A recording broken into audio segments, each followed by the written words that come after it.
Hare Krishna, dear devotees, please accept my humble obeisances. All glories to Srila Prabhupada. Welcome to the narration of this Ekadashi story, Putradā Ekādaśī. This Ekadashi is found in the Bhaviṣya Purāṇa. So Bhaviṣya is theory of the future, a Purana that foretold many events in our history and that foretold many events that have not yet happened also. So we begin the narration. Putradā Ekādaśī. Yudhishthira Maharaj said, O Lord, you have so nicely explained to us the wonderful glories of the Sapala Ekādaśī, which occurs during the dark fortnight of the month of Pausa, December-January. Now please be merciful to me and explain to me the details of the Ekadashi that occurs in the light fortnight, Shukla or Gaura Paksha, of this month. What is its name? And what deity is to be worshipped on that sacred day? O Purushottama, O Rishikesha, please also tell me how you can be pleased on this day. So Maharaj Yudhishthira, a pure devotee of Lord Krishna, who is inquiring which deity should be worshipped. Of course, he's not referring to any demigod, he's referring to which form of the Lord is to be worshipped on that specific day. And he's asking a very important point here, how you can be pleased on this day. So Maharaj Yudhishthira was very much aware of the identity of Lord Krishna. In the Mahabharata, we see many times Maharaj Yudhishthira praising Lord Shri Krishna as being the Supreme Lord. However, because of his intimate dealing with the Lord, he tends to forget this. So this is the overpowerment of the intimacy, the loving intimacy between the Lord and his devotees. So the devotees will be so much in love with the Lord that they will forget that He is the Lord. And actually Krishna is more pleased by such relationships. We can see also in the Damodarashtakam, it is said that Krishna only becomes controlled by the devotees whose love is freed from any awe and reverence and is imbued with intimacy. So Maharaj Yudhishthira is one of those devotees. Yet, at times, he remembers the position of the Lord. Now he's asking how you can be pleased. It is not necessarily based on awe and reverence, but out of intense love for his cousin, brother. Lord Shri Krishna then replied, O saintly king, for the benefit of all humanity, I shall now tell you how to observe fasting on the Pausa Shukla Ekadashi. As previously explained, everyone should observe the rules and regulations of the Ekadashi Vrata to the very best of their ability. This injunction also applies to the Ekadashi named Putradā, which destroys all sins and elevates one to the spiritual abode. The Supreme Personality of Godhead, Sri Narayanam, the original personality, is the worshipable deity of the Ekadashi, and for his faithful devotees, he happily fulfills all desires and awards full perfection. Thus, among all the animate and inanimate beings in the three worlds, lower, middle, and higher planetary systems, there is no better personality than Lord Narayana. So this Ekadashi, I believe, is also called Vaikunta Ekadashi. So I believe the link is here. It's on this Ekadashi we worship Lord Narayana. So Lord Narayana and Lord Krishna are not different. In the Brahma Samhita, we learn that as a candle lights another candle, which lights other candles in this way, but all the candles have got the same potency, the same heat is emanating, and the same illumination also. So similarly, the Lord expands himself, but each and every form is as potent as the other. There's absolutely no difference. It's simply a matter of displaying his opulence. Concerning this, we can see a quote from Srila Prabhupada. So this is a conversation that took place in 1974 in April. It's a morning walk in Bombay. So Giriraj is asking, does he also appear through Mahavishnu? When Krishna appears, it says that, Prabhupada, yes, he appeared through Kshirodakashayi Vishnu. So the Purusha avatar, the incarnation of the Lord meant to rule over the material world. There is Mahavishnu, which is the greatest Purusha avatar. From him, all the universes emanate. Unlimited numbers of universes just come out of his pores and his breathing. And when he inhales, all universes, all the jiva souls come back into his body. And this is only one inhalation. And the duration of that is 311 trillion years. So that is the length of God's one breath. And then he again enters into each and every universe. And there he is called Garbodhana Ocean Vishnu. Because there is an ocean that is called the Garbodhana Ocean, which fills half of each universe. And the Lord lies there on his snake bed, Ananta Shesha, with Lakshmi Devi who serves him. And again, he expends himself on a planet that is called Svetadvip. So the island which is surrounded by the ocean of milk. Sometimes planets are referred to islands in Vedic literature. So the Lord is there as Kshirodakashayi Vishnu. He is the super soul. Now this super soul is also present in each and every atoms, as well as in the heart of all living entities, from the demigods all the way to the insignificant insects. Now in the Bhagavad Gita it is said, although he appears to be divided, he is not divided. He is situated as one. So this one is this Kshirodakashayi Vishnu, who is on Svetadvip, in the ocean of milk. Whenever the demigods are in trouble, they approach Lord Brahma, and Lord Brahma leads the demigod. And they go on the shore of the ocean of milk, where Lord Brahma will pray with all the demigods to this Kshirodakashayi Vishnu. And the Lord will manifest a message in the heart of Lord Brahma. So they do not actually see the Lord, but they, Lord Brahma, receive the message and then transmits the instructions of the Lord. This is called Parampara system. And Lord Brahma is the head of our Parampara, Brahma Madhva Gaudiya Sampradaya. Now, Prabhupada here is saying that Krishna also came through Kshirodakashayi Vishnu. Okay, as all incarnations, like Ramachandra, Narasimhadev. Okay. Now we will see. Giriraj says, oh, Bhagavata, another devotee, Bhagavata says, but he's still the Supreme Personality of Godhead. Why he's asking this? Because in Brahma Gaudiya Mahadvadasi Sampradaya we understand that Krishna is the original personality of Godhead. He resides on the supreme planet in the Vaikuntha Lokas called Krishna Loka. And from that form, the form of Narayana comes. So the four-handed forms of the Lord is not actually the absolute. How we can understand this in a nutshell is this, is that with Lord Krishna, all different types of relationships or rasas are possible. So we can see how he manifested his Ras Lila with the gopis. That means there's a possibility to love him in a matter of nuptial relationship, unmarried. And then there is Yashodama Nanda Maharaj. They love him as parents.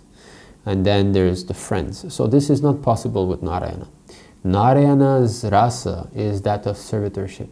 So the devotees of the Lord in his Vishnu form or Narayana form are all in the rasa of servants. So this rasa of servants is the beginning. It expands. It expands until one can reach the highest, which is the paramour, love of Godhead. So this has been given by Sri Chaitanya Mahaprabhu. So therefore Krishna is the origin of Vishnu form, so Narayana. So this is why the devotees are surprised. And Bhagavat Das here is saying, but he's still the Supreme Personality of Godhead, Prabhupada. He appeared, just like Chaitanya Mahaprabhu, he appeared through Yashoda, I mean Sachimata. That does not mean that he has appeared through. The sun rises from the eastern side. It does not mean the eastern side is producing sun. Yashomati Nandana Prabhu is saying, when Krishna appeared, he could assume any other incarnation's form, Lord Ramachandra, Lord Varaha, Prabhupada says, yes, Yashomanti Nandana. But Lord Ramachandra could not assume Lord Krishna.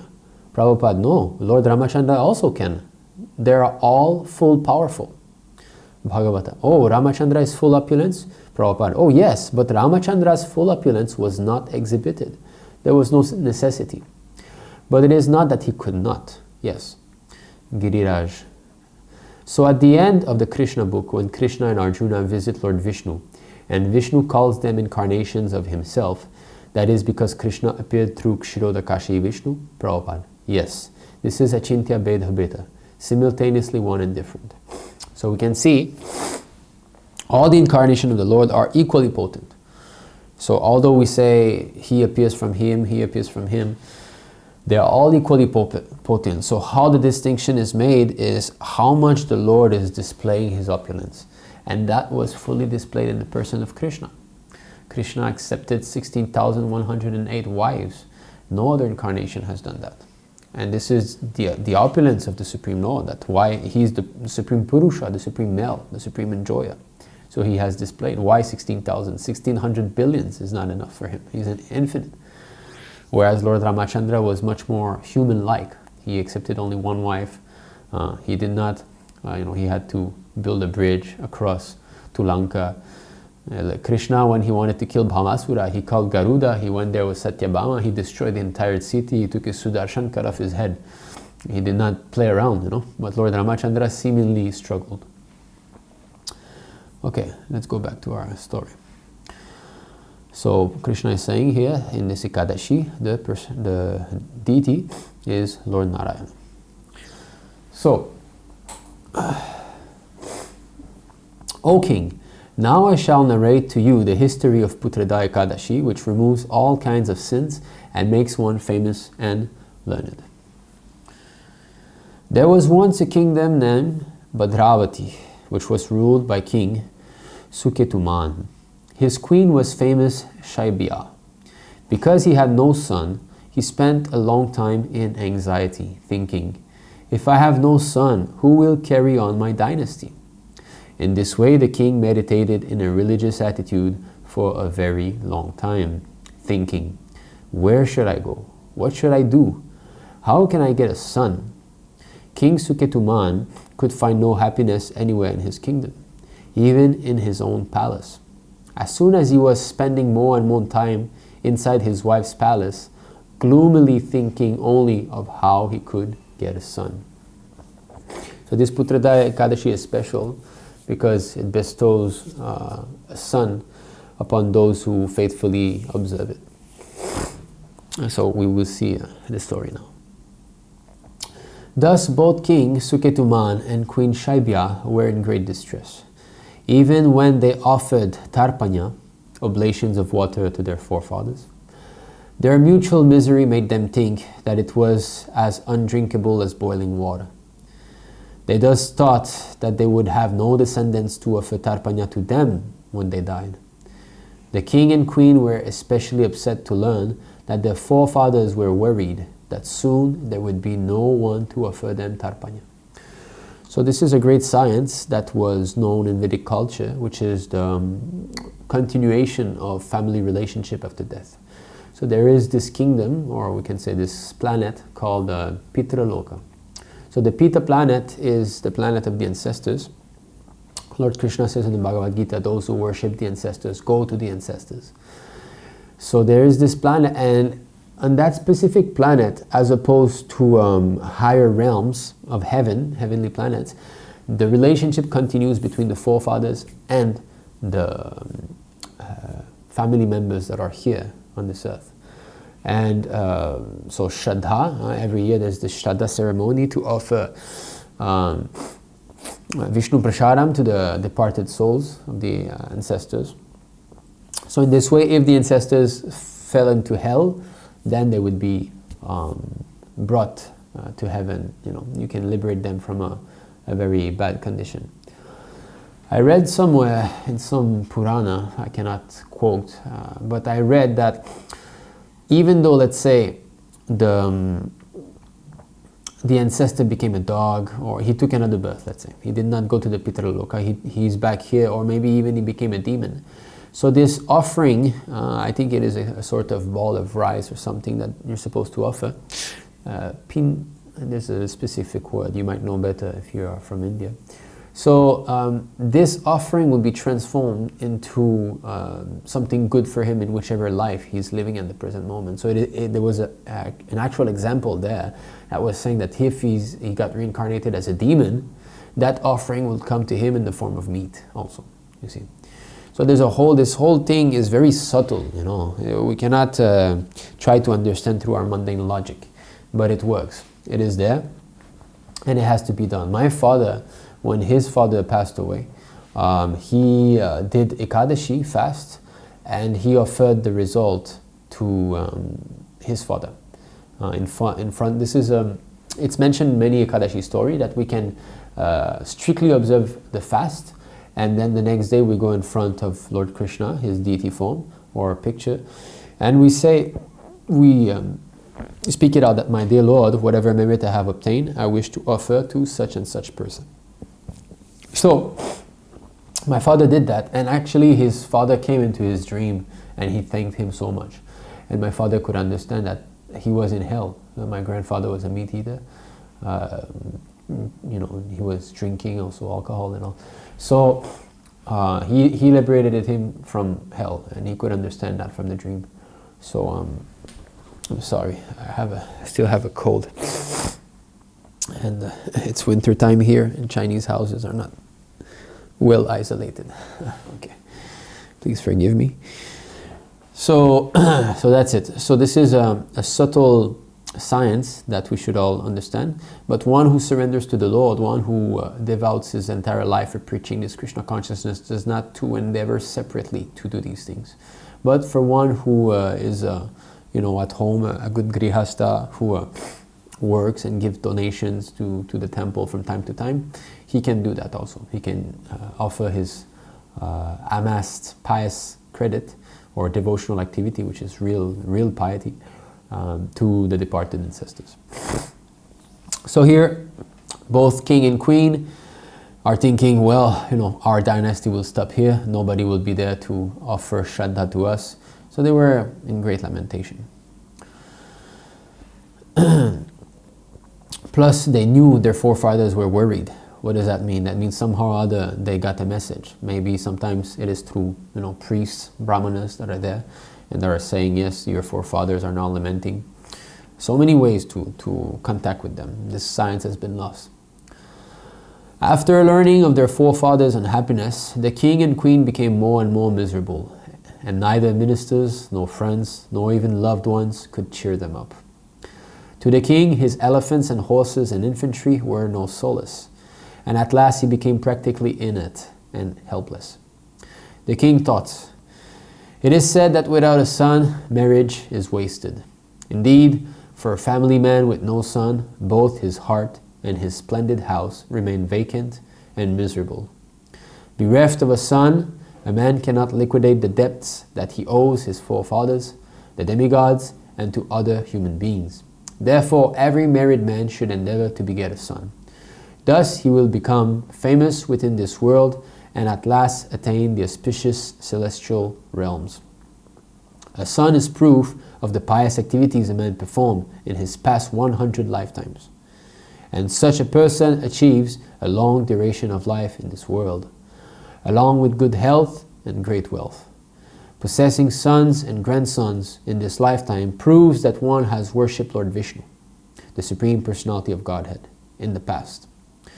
The great blessings of sons, wealth, and sharp intelligence can be achieved only by worshipping the Supreme Lord, Shri Krishna. That is my opinion. So, here the king speaks mainly from a Karmakanda understanding. As we said, to liquidate debts, because when we are born, we are indebted. We are indebted to the forefathers, we are indebted to the demigods, to the sages, to people in general. Okay, so this is why there's for householders in Vedic culture, there's these sacrifices, pancha yajna. There's 5 types of sacrifices to make that to liquidate our debts. So, for example, the great sages, they gave us scriptures, sastra, right? The forefathers, the traditions, protecting religious principles in the family in this way. So we need to liquidate these debts, and having a son helps liquidate the debts to the forefathers. And here is saying also to the demigods and human beings. Okay. Now, for a devotee, as we said, we have, if one is fully surrendered to the Lord will liquidate these debts. Because if the Lord is pleased, all debts are liquidated. However, there's another side also to beget a son, even as a devotee. Thinking thus, the king had no peace. He remained in anxiety day and night, from morning to evening, and from the time he lay down to sleep at night until the sun rose in the morning. His dreams were equally full of great anxiety. Suffering such constant anxiety and apprehension, King Suketumān decided to end his misery by committing suicide. But he realized that suicide throws a person into hellish conditions of rebirth, and so he abandoned that idea. Seeing that he was actually destroying himself by his all-consuming anxiety over the lack of a son, the king at last mounted his horse and left for the dense forest alone. No one, not even the priests and brāhmaṇas of the palace, knew where he had gone. So his distress was so acute that he wanted to kill himself. But from Shastra we learned that if we commit suicide, we become a ghost. This is again another thing that people in this fallen age of Kali doubt. They don't believe in the existence of ghosts. But it's clear that ghost exists. We learn from Shastra, and also many persons have got personal experience of that.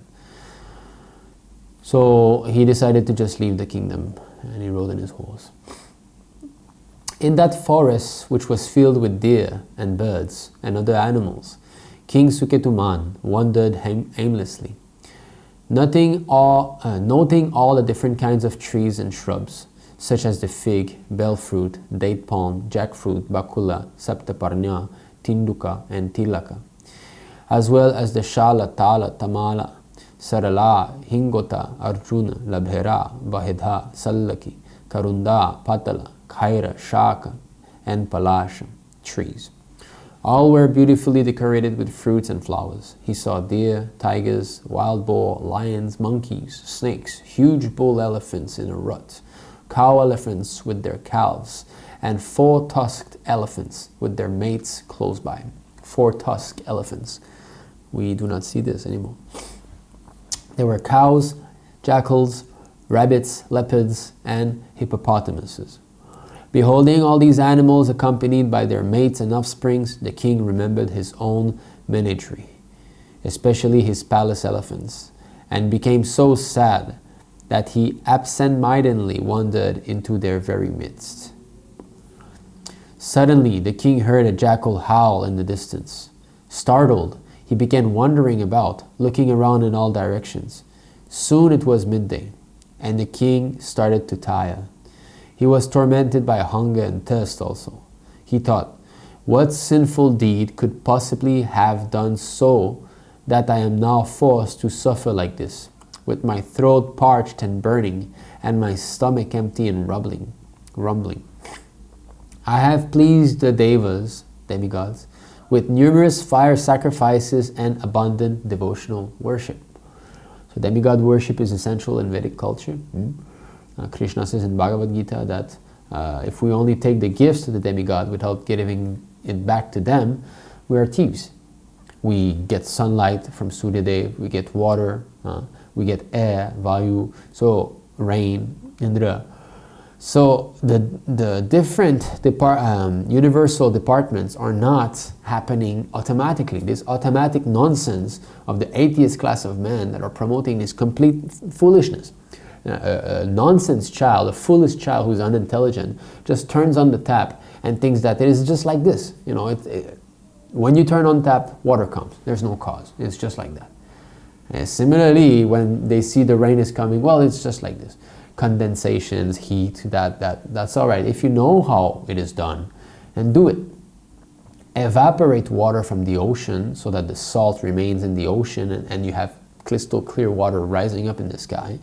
Then with all your scientists and all your money and your big brain, hold billions of tons in the air, make it float and push it all the way on top of cities, and then make it fall into little raindrops, not all at the same time, otherwise it'll kill everybody. Make it fall into very little raindrops that are tolerable for animals and men to receive, and then store it onto tops of hills and mountains and reservoirs, and then dig underneath tunnel so that the water will slowly flow and accumulate all the nutrition, the minerals needed to give all the nice nutriment to man, and then bring it all the way into nice beautiful streams into my cup of water so that we can drink. Can you do that, you nasty scientists? These scientists are rascals. Such an intelligent arrangement, such perfectly made. But they know there's no control behind all of this. Why? If we need controllers, all this arrangement with the pumps and everything and filtration so that when we open the tap we can get that water, then why not the super mega arrangement that we see every day? We go outside, we see it, the clouds are floating above our heads. And there's billions of tons of water above our heads, always. So there is arrangement, and we have to thank the demigod in the form of sacrifices. Sacrifice means pleasing them. But if we become devotee, we please the source of the demigod. So immediately all the demigods also become pleased. And in this age, all these yajnik sacrifice cannot be made perfect. So therefore, the Sankirtana yajna is perfect. Chanting Hare Krishna, Krishna Krishna, Hare Hare, Hare Ram, Ram Ram, Hare Hare. In this age, only this yajna bear fruits. So, I have pleased the devas with numerous fire sacrifices and abundant devotional worship. I have given many gifts and delicious sweets in charity to all the worthy brāhmaṇas too. And I have taken care of my subjects as though they were my very own children. Why then am I suffering so? What unknown sins have come to bear fruit and torment me in this dreadful way? So he's understanding that why suffering is there, it is due to sins. Absorbed in these thoughts, King Suketumān struggled forward, and eventually, due to his pious credits, he came upon a beautiful lotus-bearing pond that resembled the famous lake Manasarovara. It was filled with aquatics, including crocodiles and many varieties of fish, and graced with varieties of lilies and lotuses. The beautiful lotuses had opened to the sun, and swans, cranes, and ducks swam happily in its waters. Nearby were many attractive ashramas, where there resided many saints and sages who could fulfill the desires of anyone. Indeed, they wished everyone well. When the king saw all this, his right arm and right eye began to quiver, a sign that something auspicious was about to happen. So right eye, right arm, right leg or thigh. If these quiver, it is auspicious for a man and inauspicious for a woman. And for a woman, left eye, left arm, left thigh, if these quiver, it is auspicious. And for a man, left side is inauspicious. There is a book with all these different types of omens, in the Shastra. All the different types of omens are described. If you see this, it means that. If you see that, it's auspicious or inauspicious. So much science is there in the Shastra, Just like Akrura, when Akrura was on his way to go see Krishna and Balaram, he saw the deers passing him on his right side. So he knew that this is very auspicious, There's so much. I think in the Garuda Purāṇa also there's a lot of this. For example, if you go out and you see someone carrying an empty pot, a big pot, like they used to carry water in those pots, is inauspicious. But if you see someone carrying a pot full of water, it's auspicious. When you leave for a journey, you hear someone calling you from the back, it's inauspicious. There's so many things like this. When you believe in, when you're an atheist who believe that there's no cause to anything, nothing makes sense. Nothing can be. But these are there, As the king dismounted his horse and stood before the sages who sat on the shore of the pond, he saw that they were chanting the holy names of God on japa beads. The king paid his obeisances and joining his palms, addressed them with glorified praises. Observing the respect the king offered them, the sages said, "We are very pleased with you, O king. Kindly tell us why you have come here. What is on your mind? Please tell us what you desire." The king replied, "O great sages, who are you? What are your names? O auspicious saints, why have you come to this beautiful place? Please tell me everything." The sages replied, "O king, we are known as the 10 Vishvadevas. We have come here to this very lovely pond to bathe. The month of Magha will soon be here in 5 days, and today is the famous Putradā Ekādaśī. One who desires a son should strictly observe this particular Ekādaśī." The king said, "I have tried so hard to have a son. If you great sages are pleased with me, kindly grant the boon of having a good son, Putra." The very meaning of Putradā, the sages replied, is giver of a son. So please observe a complete fast on this Ekadashi day. If you do so, then by our blessing and by the mercy of Lord Keshava, you will surely obtain a son. On the advice of the Vishvadevas, the king observed the auspicious fast day of Putradā Ekādaśī according to the established rules and regulations. And on the Dvadashi, after breaking his fast, he paid obeisances again and again to all of them. Okay, now it's important to understand that this Ekadashi, the specific Ekadashi this year, is observed on Ekadashi in India and some other countries, but for here where we are in China, in Asia, in this time zone, so China, Philippines, Malaysia, Singapore, all of us, we have to observe it actually on Vadasi. So this is called a Mahadvadasi.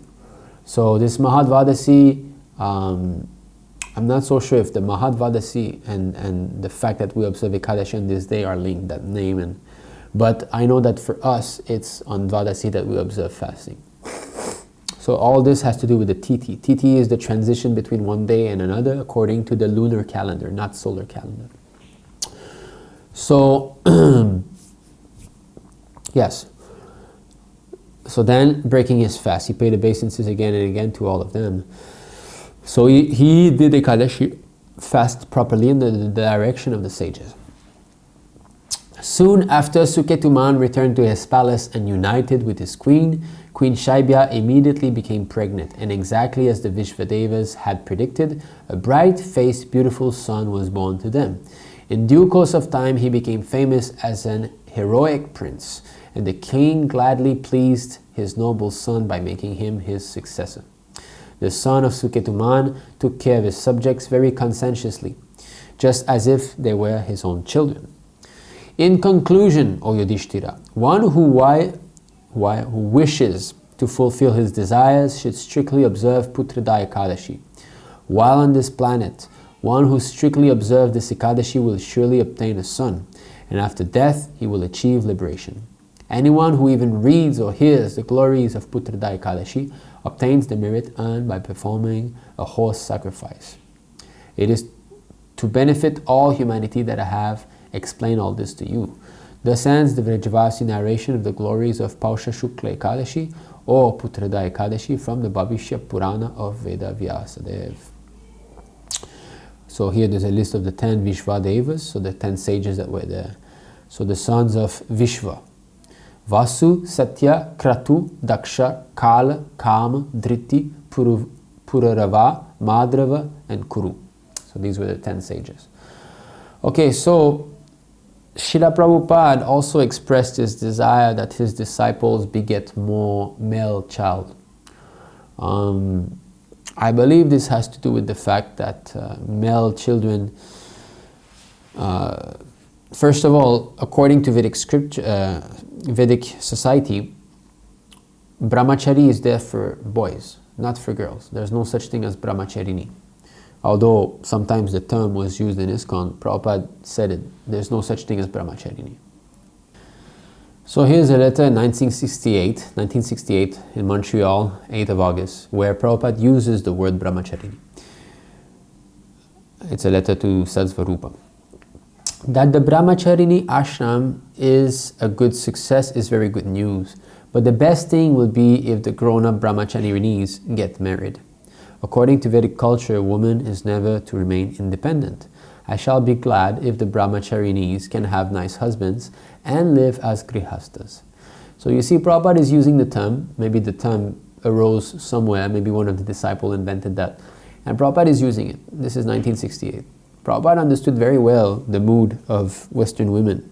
Western women have been brought up to think that they can also do the duties of men. So being brought up in that consciousness, it takes time to get used to the Vedic culture of having different engagement for men and women. The wife being, humble and serving the husband, being protected by the husband, accepting that she cannot be independent. So all these things takes time, but it will happen with gradual advancement of Krishna consciousness. And Prabhupada used the term there, but then he's pushing, he's saying, yes, but better they get married, you see. So this is an audio transcript from 1972, September. It's a class, Srimad Bhagavatam, 1-3-13, September 18, 1972, in Los Angeles. Especially instruction are given to men. All literatures, all Vedic literatures, they are especially meant for instruction to the men. Woman is to follow the husband. That's all. The husband will give instruction to the wife. There is no such thing as the girl should go to the school to take brahmachari ashram or go to spiritual master to take instruction. That is not Vedic system. Vedic system is a man is fully instructed and woman, girl, must be married to a man. Even the man may have many wives, polygamy. Still, every woman should be married, and she would get instruction from the husband. This is Vedic system. Woman is not allowed to go to school, college, or to the spiritual master. But husband and wife, they can be initiated. That is Vedic system. So you see, Prabhupada is speaking of Vedic system that women should get married, and they will have their spiritual master at home, their husband, who will act as Shiksha Guru and instruct them in this way. So he's saying no brahmachari ashram, you see. The reason why Prabhupada wants more boys than girls is because many boys will remain brahmachari, whereas all girls should get married. So Prabhupada once laughed because he said, we want to try to instruct all of our men to remain single throughout their whole life, to remain brahmachari. And we're instructing all of our girls to get married. So it is contradiction. So if there's no more men, how will all more girls get married? Plus, Prabhupada has forbidden polygamy. We can't, male in our ISKCON or our international Krishna movement, in this movement of Srila Prabhupada, cannot get more than one wife. But all women have to get married. Therefore, this is one of the reasons why Prabhupada preferred that his disciples get male children. Also for preaching purposes, to push this movement, having more men power is very much needed. So we can see a few verses or a few purports on how to beget a male child. Since this Ekadashi is about begetting a son, we can read a few things on this subject. So this is for the in the purport, Canto 3, Chapter 23, Text 11. Here is a special reference to Devahuti's bodily features. So Devahuti was Kardama Muni's wife, and she wanted to beget a son. Because she had become skinny, she feared that her body might have no attraction for Kardama. She wanted to be instructed how to improve her bodily condition in order to attract her husband. Sexual intercourse in which the husband is attracted to the wife is sure to produce a male child. But sexual intercourse based on attraction of the wife or the husband may produce a girl. So if the passion of the husband is greater, that will influence. That is one thing. If the passion of the wife is greater, that will influence to her getting a girl. Now, another reason linked to that is that if there is semen is greater than blood, that will influence toward male child. If blood is greater than semen, that will influence toward a girl.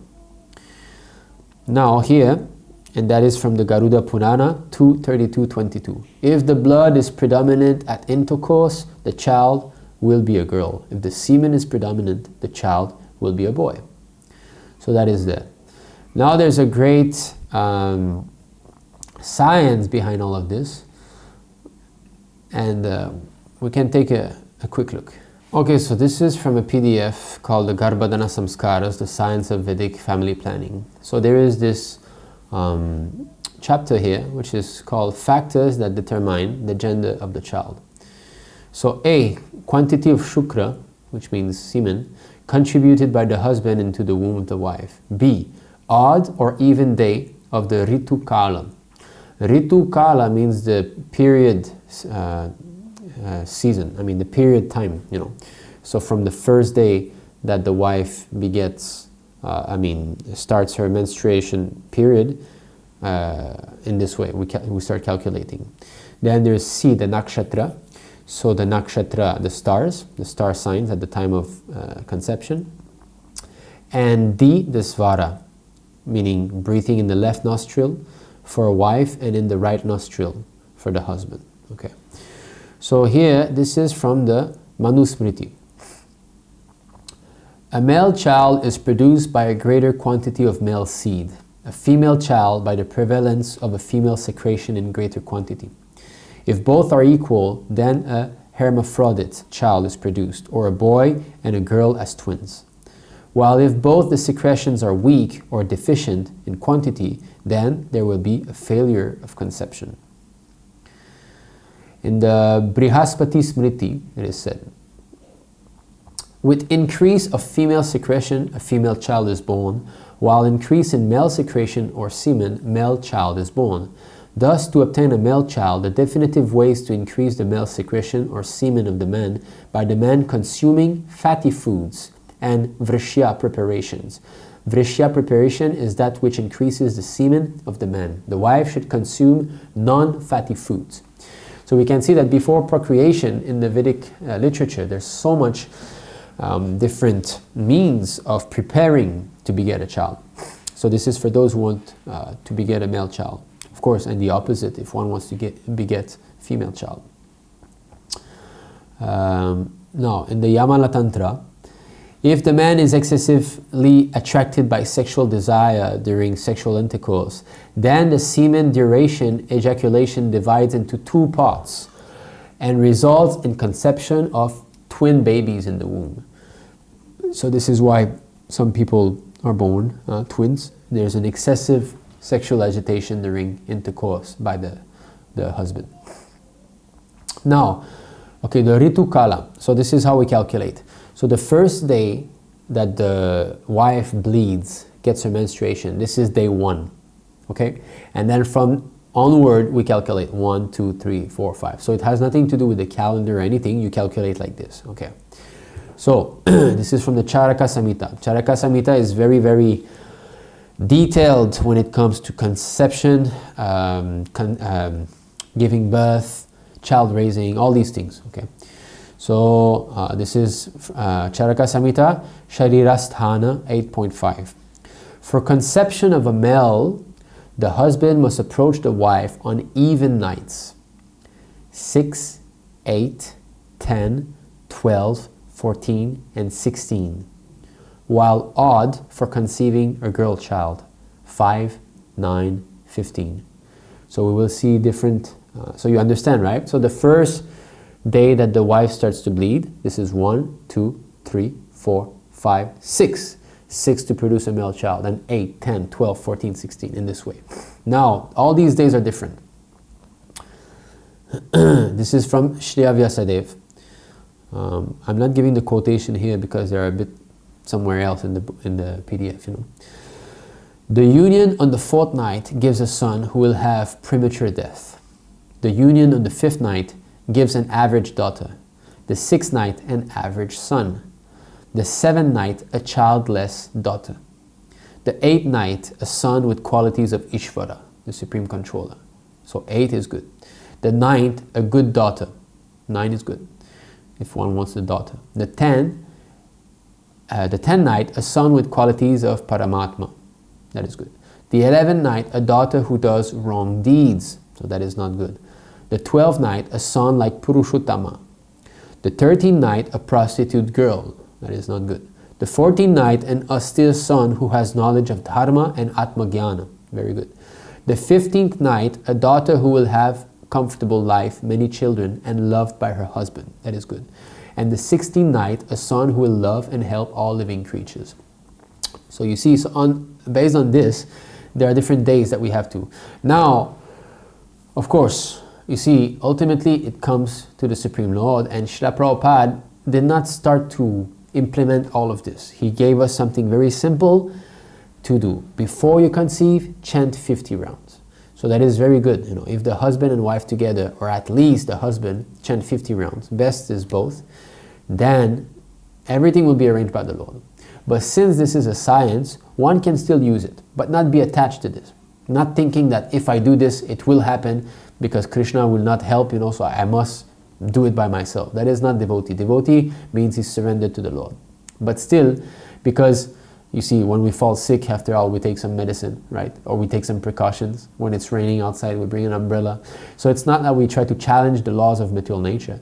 But because the science is there, and because Prabhupada prefers that we beget male child, then there should be an endeavor there. But we should not be attached to the result. If girl comes, then girl comes. Everything is an arrangement of the Lord. Not a blade of grass moves without His sanction. So the Lord knows best.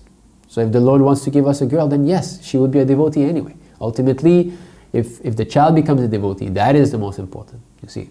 But again, because Prabhupada did mention this, then let us make some endeavor.